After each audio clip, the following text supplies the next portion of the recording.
Hello, everybody. Welcome to the webinar today. We are going to wait just a few moments as people make their way into the room before we start up, but I am super excited to welcome some very special people to be talking today. So just give us a few moments, and then we'll kick it off.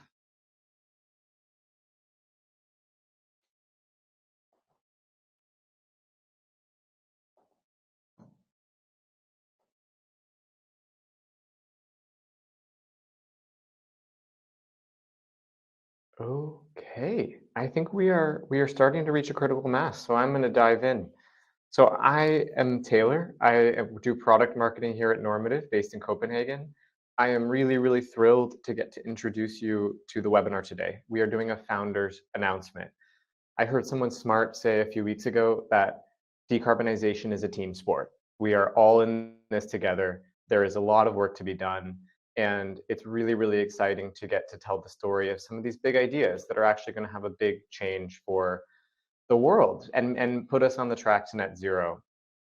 So before we dive into the conversation today, just a few details around the housekeeping. We are going to keep this short and sweet. We will do a 30-minute duration to respect your time. The webinar will be recorded, so if you are interested in rewatching or you want more insight down the road, look for that in your inbox after today's session. And please do submit questions. We're not going to do a live Q&A today, but we will collect all of them and respond after the webinar. Look for a response in your email. And here at Normative, we're always trying to improve the quality of our content. We want to make sure it's actually stuff that's valuable to you. So right after this webinar, we'll be sending you to a 1-minute survey. Please submit a response. It really helps us improve and create better content. I think without further ado, I would love to introduce you to Kristian and David, who are our special guests for today's webinar. David, would you please start off, give us a quick intro of your background? Yeah, sure. Hi, everyone. So I'm David Marriage, and I look after disruption and innovation for sustainability at PwC. So looking at sort of the macroeconomic trends, technology trends, but also what's happening in society, in the market, and working out how that's going to change things going forward. The poison chalice or opportunity to shine, depending on how you look at it, I've been given is how do you start to think about making the market move from the most destructive force on the planet to the most protective force on the planet. And so to do that, we need to start thinking differently around the way that the market operates. But we're really excited to be here today with you all.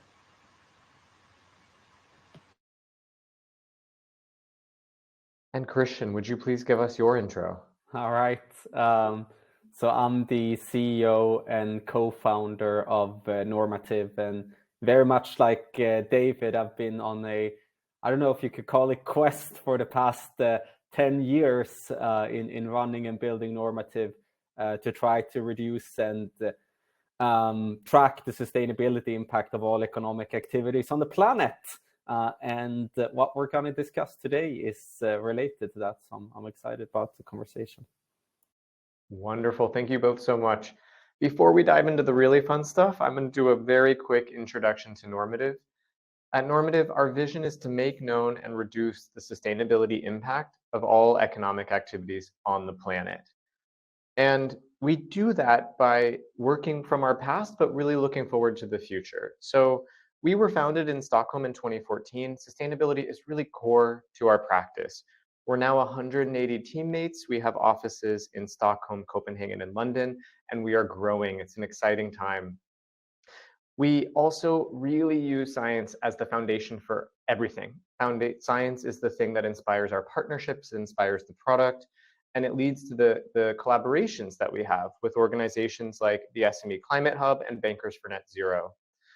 And then from a business and technology perspective, we have a lot of different experience that comes from all over the business world. It's disruptive scale-ups like Peakon, Spotify, and Klarna, as well as the really amazing established businesses like SAP. And it's that synthesis of all of the different experiences that yield such an amazing collaboration here at Normative. And this is what we keep in mind whenever we are building anything, is making carbon visible. We know that when carbon is visible, when the data is available for business and sustainability leaders, people can talk about it, people can understand it, they can work with it, they can align, agree, and get us on the path to net zero. We really believe that when you can see carbon, you can reduce and lead to net zero. So that is it from me. I am now pleased to hand over to Kristian and David for a conversation.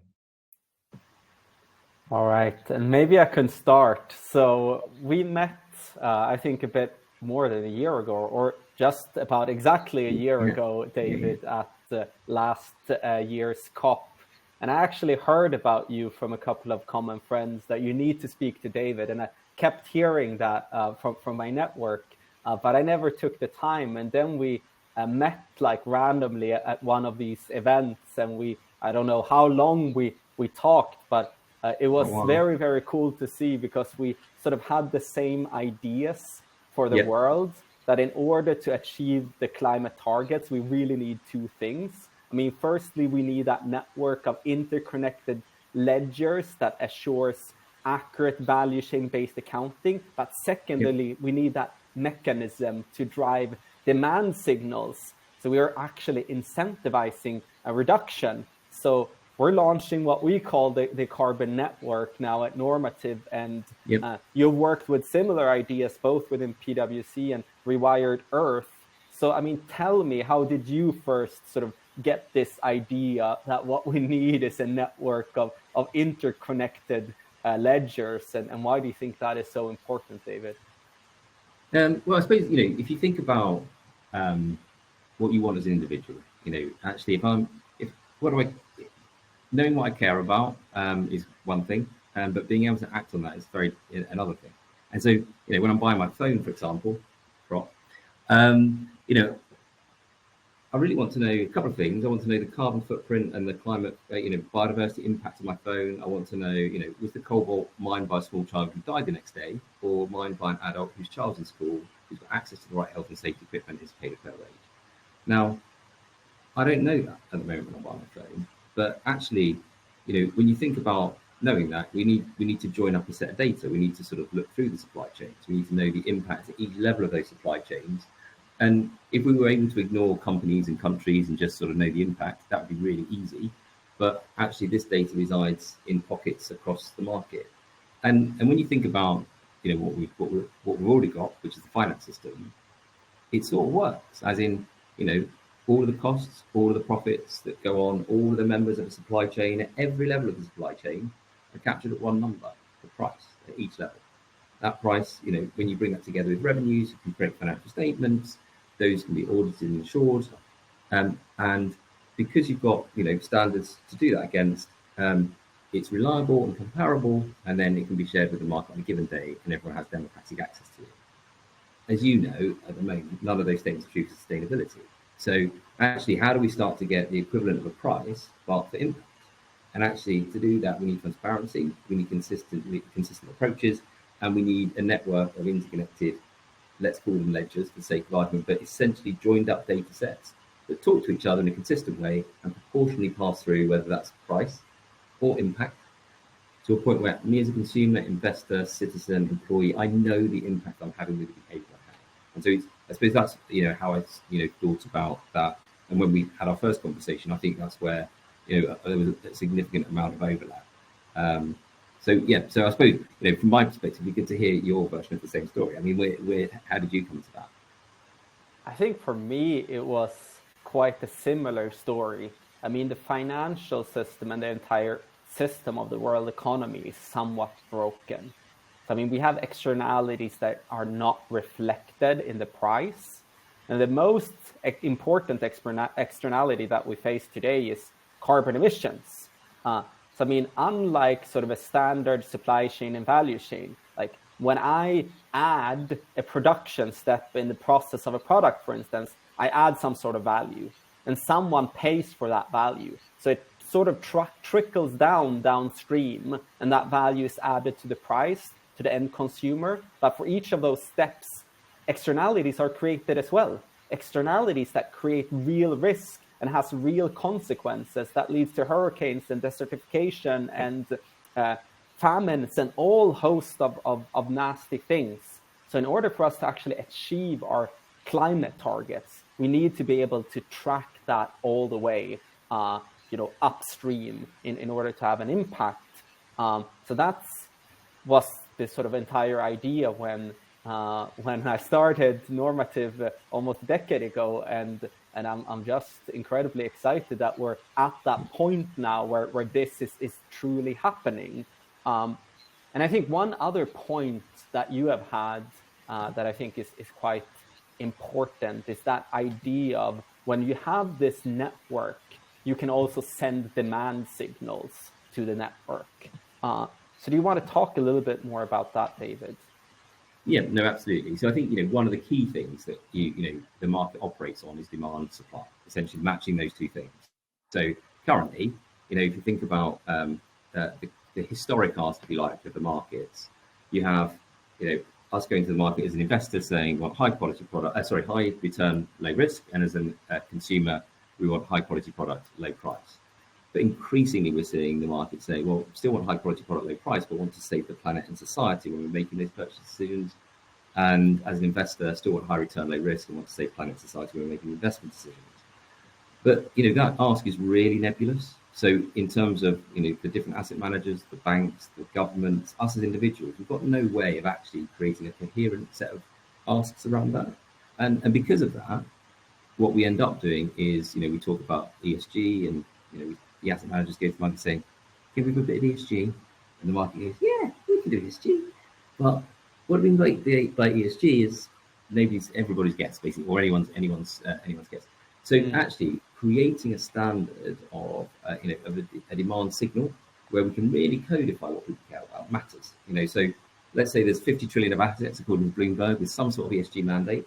If we know that 90% of people care about climate action as one of their top 4 things, as the Rewired Earth research and other research has sort of shown, that's potentially a 45 trillion value pool that responds in some way to organizations that are demonstrably doing the right thing from a climate action perspective.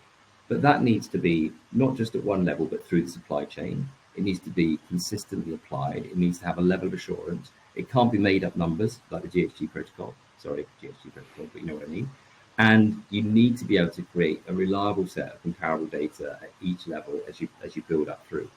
Now, by doing both of those things and demonstrating you're doing the right thing, your share price goes up if you're able to prove the point you're accessing that value pool. But not only that, you might be able to sell more to customers because you're actually doing what the customer and consumer wants because they're looking for that behavior as well. And banks are looking to reduce financed emissions, so your cost of debt goes down, profits go up. Now, as asset values and profits go up, long-term incentive plans kick in for directors, and directors get paid more. And as directors get paid more for doing the right thing, the market becomes the most protective force on the planet because you aligned the outcomes of the individual with the outcomes of the planet, and essentially enabled the market to value our values. And it's the valuation of our values that will move the needle in the right way. I mean, I love that sort of tagline of making the market the most protective force on the planet. And you also mentioned some of the inaccuracies with the greenhouse gas protocol. And we have talked a lot about the accuracy gap internally inside of Normative, but also externally, how that is a huge problem of inaccurate Scope 3 accounting. So you mentioned making the market the most protective force on the planet. And you also mentioned the inaccuracies with the greenhouse gas protocol. And I think primarily, and we have talked about the accuracy gap for a really long time at Normative, and that is one of our great passions to bridge that accuracy gap. And from our previous conversations, I think you're mainly referring to Scope 3 and inaccuracies in value chain-based accounting, because almost all Scope 3 is based on spend-based estimates. And spend-based estimates, it's all right because it gives you a hotspot map of where you can reduce emissions, the problem areas, the suppliers that you need to engage, the portfolio companies that you need to engage if you're an investor. But that is not meant to be sort of the last line of reporting. I mean, as a matter of fact, you sort of need to engage with that value chain to reduce emissions. But could you tell me, for the financial system, the financial services industry, and all of the banks, what problems do you foresee with this sort of inaccurate, spend-based Scope 3 modeling in the future? I do love these really easy questions you come up with, Kristian. Thank you. So I think the key thing with the GHG protocol is it was never really designed for how it's being used. Like TCFD, ISSB, a lot of organizations have stepped into scope 3 because it's actually probably the only thing we've really got to have a good guesstimate. The problem with it is, as many people on the call know in terms of using it, that for slight changes of the input numbers in terms of the estimates and calculations, you can have quite large output changes, in terms of the sort of end result for your scope 3. Now, it's therefore a little bit of a random number generator, if I was to be harsh, in terms of the way you might approach that. Now, what we're also seeing is, organizations that are trying to do the right thing, basically the more they look, the worse they look. So the more they look through the supply chain, try and understand what's going on, the worse they look compared to someone who either hasn't bothered or come up with a way of approaching scope 3, which doesn't look too bad. Now, there are different, I talk to different people in different markets, and it's clear that people are taking various different approaches to the GHG protocol and scope 3. But, some are almost pushing it a bit higher to say, we're not quite sure, so we're going to de-risk it and be prudent. Others are saying, well, let's make it believable, lowball it, because nobody can really check anyway. But generally, it feels like the market's probably estimating low. I don't know what you think to that, Kristian, whether that's where you're seeing as well. Yeah. Now, the problem with that is that if the estimates are here and the actuals are up here, and I'm assuming my camera is sort of aligned so you can actually see my hands, what we're seeing is the banks, for example, have committed to reducing their financed emissions by 50% under GFANs by 2030, many of them, and which they may well do. They're doing a lot of work to get that transparency. The issue is that at the same time, those estimates are becoming actuals. So there's sort of an increase, if you like, from what they're currently reporting to what they'll end up reporting. Now, the banks sort of have a bit of a choice as these things happen, because they're estimating here, it's actually going to look like an increase rather than a reduction, even though they've committed to a reduction. And as I've said, it's not everybody, it's only, it's a set, but the banks sort of have three choices, sort of broad brush. One will be to apologize to everyone and say, terribly sorry, but actually we've got this issue where we slightly underestimated, so we're just going to triple our estimates. Okay, now, not going to go down too well. We're already sort of hitting, the 1.5 degrees. Actually, there's disasters left, right, and centre. Banks sort of saying, probably a little bit of my fault, really bad. Some might, but not everyone will. The second option is to say, well, actually, where do we get these numbers from? We'll look through, Bloomberg, Refinitiv, Sustainalytics, Arabesque, MSCI. All of the different producers of this information. They'll sort of point over there and say, and then it's the corporates. And the corporates will sort of look to the EYs, the PwCs, the KPMGs, the Deloittes, etc., and say, well, we got a level of assurance on this. Now, that level of assurance is limited assurance, pretty much considered globally. And limited assurance essentially means, did you follow the process? Not, is the number right? But that won't matter. It'll be an Enron type crisis. It'll be like, nobody can trust the numbers anymore. What does this mean? We're meant to have had sight of what's going on. The last option is the banks essentially, it's fine. Then we can hit this target. We'll just find those terrible scope 3s in our supply chain, in our exposures to lending book, and we'll either ask them to switch off the terrible scope 3 that they've got, or we'll just stop banking them. Now, that's not great. That becomes a bit of a subprime crisis on steroids, because essentially you could have whole supply chains that switch off, not because they're doing anything different, just because they've actually got a terrible grid factor. Now, the reason the grid factor matters is, as the grid factor is applied for scope 3. So even if you're, down the chain, you're doing exactly the right thing. You've covered your building in solar panels, you've built the wind turbines around it, and, essentially you're net zero. Because of the way the calculation works, you'd just be applied the grid factor of the local network anyway. So there's been little point doing that, because you might benefit everybody else a little bit, but you're not getting the benefit of doing that work yourself. And that's why it's so important that we create real data at every level. And, the rewired Earth way of looking at it is basically, if you're not looking through the supply chain, we're going to mark you as red on everything, because essentially we'll assume you're burning small children over coal, as in not great for society. It's really not good for the environment. But our assumption is you're not actually doing that. And therefore, every time you move from estimate to actual, you're getting better. And so actually there's an incentive to move from red to amber and amber to green. And you do that by understanding the transparency, and then dealing with the issues you find, and essentially correcting those at every level. Yeah, I completely agree. I mean, I think, and we see this over and over again actually at Normative, whenever we bring customers on board and they have done their baselining elsewhere, they scope 3 through us is higher because we give them a more comprehensive data set. And we are also not liberal in terms of what emission factors we apply, because that will be against the interest of the client in the long term, to your point. Because if you go with the low ball estimate with your spend-based emissions factors, then there's not any incentives there to sort of get the real data. And in fact, you might actually paint yourself into a corner. You might realize that what we need is real data, because I can't reduce emissions with a spend-based emission factor. The only way to reduce emissions is to reduce spend, and that is not an option.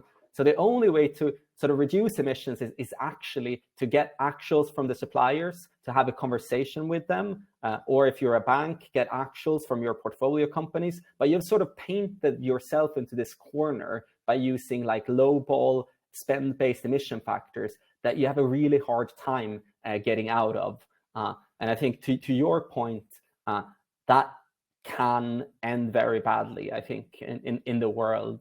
I mean, you might see situations with some SMEs being unbankable and so on. So I think that is quite interesting. And one thing that I don't think where the world is sort of paying proper attention, why we need this network-based approach, where we actually get process level data throughout scope 3. Because scope 3 is seen as this like incredibly hard and difficult and almost like abstract thing, unless you realize that your scope 3 is the scope 1 of somebody else, or scope 2, depend on how you sort of allocate it. And then all of a sudden it becomes concrete. It's just investing in the right technologies, switching to renewable electricity contracts, electrifying your vehicle fleets, and switching to lower emissions concrete or fossil-free steel or whatever it might be. So it all of a sudden becomes concrete, but it all depends on that network of sort of interconnected carbon ledgers, if you will. So I'm going to ask you another really hard question, David, because you're full of insights. So what would you say is the greatest barrier to decarbonization right now in the world? I think it's the fact that we collectively as individuals are helpless and hopeless, actually, in terms of, really starting to show that collectively we care and it matters for us, our children. We're increasingly seeing this shift to be collectively caring about environment and other issues. And, if you look at the sort of shift of money over the next 7 years from baby boomers to millennials, there's a 30 trillion wealth transfer between those two age groups. And whilst we're seeing baby boomers become, significantly more caring than they have been historically, millennials are definitely more caring. And so actually that shift essentially makes that money more purposeful. But the issue is that, we're helpless and hopeless because we haven't got a voice. How do we start to really share that we're worried about these things, and actually we want our money to be invested in things that we care about? It really is, no consistent mechanism to do that. So those organizations that and people that want to do the right thing struggle to convey that, but also a lot of the market is controlled by a number of vested interests that are not overly keen on moving away from fossil fuel based economies. So bring those things together. Actually, at the moment, when if you think about COP, us as individuals are represented by by our country representatives, and our country representatives often, they may represent the general best interests, but often it's their own best interests or their party's best interests, without naming names. And that's not, because they're being bad, but it's really difficult to get everybody's voice collectively in a room and say, actually, this is what we all care about. But take away the country representation and look at what we individually care about, whichever country we're in, we all sort of care about the same thing. Actually, we collectively we care about climate, we care about, poverty, food, life on land, gender, education. at different levels, and that's what partly what Rewilder is looking at. What are the different levels by organization, age group, gender, etc. But as you start to create, if you like, the united voice, the united people as opposed to the United Nations, the level of our sovereignty that we share for sustainability, the clarity we can provide, if we link that to our vote, our who we work for, who we decide, where do we spend money, how we invest, actually that creates a huge impact. And so I think the biggest barrier, but also the biggest opportunity, is creating a voice for us as individuals to share what we care about when we do any activity. And we might hold ourselves to different levels of account, and there might be things we have to do that we don't want to do because we can't afford not to do those things, and that's okay, as long as we're sharing the message that we did it, under protest. It makes a difference. Yeah, I think it makes a huge difference. And to sort of wrap up, because I think what you're saying essentially is that voice, sending that demand signals into the network, that's what we need to sort of enable. Because when it comes to the price of a good, for instance, it works, upstream to the downstream. Like value is added across all of the steps, and that value is added to the price of the final good. But we need a way to send signals upstream, because right now we're just sending price downstream, but we need to send that signal as global citizens upstream. And we, in order to do that, we really sort of need to have these networks mapped to see like how are different actors contributing to what we value. And I think, thank you first of all for a wonderful presentation, David. So I'm just incredibly proud of the entire Normative product ecosystem, data services, climate strategy team, and like every single one and all of our partners that have made this Carbon Network launch possible. And with that, over to you, Taylor, to wrap things up. Thank you so much, Kristian. Thank you so much, David. It's super electric to be just listening to two very smart people talking about something that you're passionate about. I feel like that passion just like oozes out of the screen. So once again, thank you so much. I get the honor of taking us out today. I think for me, it is so exciting to think about huge picture with Kristian and David, but tactically, let's talk a little bit about what does Carbon Network mean today? What are we looking at? And this, for us, is a technology and an ecosystem. There's people and there's tech in this world, and it's the synthesis of those two concepts that make something really powerful. So when we talk about the network, first and foremost, we're talking about collecting carbon data. So Normative has an Engage module that makes it possible for customers to reach out into their value chain and collect that primary carbon data from their suppliers and service providers. It also is possible to share carbon data. So these are our network accounts. And the network accounts enable any supplier or service provider to create an account, upload their primary emissions data, and share some more contextual information, share a little bit of context about what their sustainability journey looks like. And that's all information that can then be fed in as part of connected calculations into the holistic carbon calculation for scopes 1, 2, and 3. And we know that having that insight, having a comprehensive scope 1, 2, and 3 makes it possible to do better sustainability planning.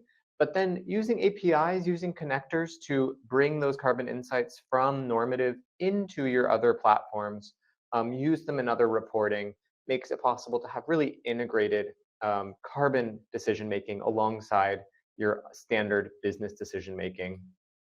And we're also really pleased to share some of the partners in our ecosystem. And these come in every shape and size. But like I said, I think it's equally important to recognize the human element of the carbon network, the human element, this teamwork part of decarbonization, that it takes really big strategic partners, Nordea, Zurich Insurance Group, who are driving decarbonization, taking a leadership role in this giant project that we're involved in. We also have our carbon removal partners, which are like Patch and Climate Co. and Time CO2, who are leading the way with the best-in-class climate investment services. It's those investments that will actually take the carbon out of the air. And then, of course, we have technology partnerships with companies like Novisto, among others, that are powering comprehensive ESG reporting we recognize that carbon calculation is one really, really important part of any business's sustainability strategy, but we've made it easier and easier to integrate with ESG providers so that you can do the breadth, every other part of the E, S, and G in your reporting. And at the end of the day, what this enables is the companies to get access to the right kind of services and expertise for their region, their industry, and their really unique circumstances that we know every single business in the world has a unique challenge, a unique hurdle to decarbonization, and we want to connect their challenge to the right provider. And I want to end on this really powerful quote, which is that 1,000 companies with net zero commitments have emissions equivalent to 77% of global emissions. And we know that most of those emissions are actually in the supply chain. And so it's this interconnectedness that will enable these 1,000 companies, if they can start pushing decarbonization efforts throughout their value chain, they will then have this dramatic impact on decarbonization for the entire world. So we're very much all in this together. It's about sharing the data, sharing the commitment, and making progress and verifying that progress along the way. And before I wrap up, I wanted to do a very quick teaser for our next webinar. We are going to be doing a look back at 2023 and some looking forward into 2024. We will have our head of science, sustainability, and climate research, Dr. Alexander Schmidt, talking a bit about how has regulation changed over 2023 and what might we expect in the new year. We're going to have insights from a brand new study from Normative from 200 enterprise leaders who we surveyed on the challenges and the opportunities that they're seeing in their business in the past year and how they're thinking about the opportunity in the future. We will also do a little bit of a look at the whole year of product from Normative. How have we been investing? What does it look like? And a very special sneak peek into our new 2024 product roadmap. And of course, we will be bringing in a Normative customer who is really going to share the story of why is it important to tell, bring sustainability, bring carbon data into marketing, bring it into business strategy as a way of being a leader in the industry.